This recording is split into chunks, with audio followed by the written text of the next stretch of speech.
បាទសូមជម្រាបសួរពុកម៉ែបងប្អូនដែលតាមដាន Channel ខ្ញុំបាទហៅសវណ្ណ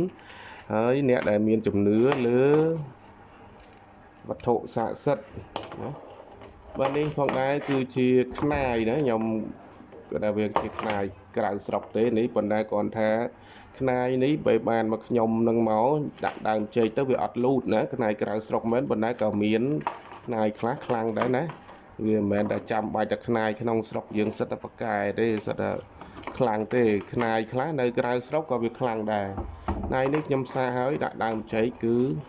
អត់លូតទេណាអត់លូតទេហើយវាដុះចាប់ដើមដុះគ្រាប់ទូចឲ្យដុះម្រាក់ណាហៅម្រាក់ថ្ងៃនេះនៅមួយខ្ញុំយូរហើយខ្ញុំយកទៅស្រោបប្រាក់ទាំងពីរនេះដូចគ្នាដែរនេះខ្នាយម្រាក់ដុះទៅដល់ក្រោមហើយដុះដូចជ័រអញ្ចឹងខ្ញុំពាក់ខ្នាយពីរនេះដំបូងគេបងអស់ដែលខ្ញុំអត់ដែលមានរបស់ស័ក្តិសិទ្ធិប្រើខ្ញុំពាក់ដំបូងគេខ្ញុំស្មានតែជ័រស្មានតែកាវតាខ្ញុំយកអីអាចដែកឬដែកដោយឆ្នាំងដុសហើយហ្នឹងខ្ញុំថាវាកាវស្អិតណាតាមពិតមិនមែនទេវាដុសម្រាក់ដុសហើយយកក្រោយមកវាដុសទៀតរៀលពេញហ្នឹងណាណៃនេះល្អណាពីមកគូនេះនៅមួយខ្ញុំរាប់ឆ្នាំហើយមិនក្រោមពី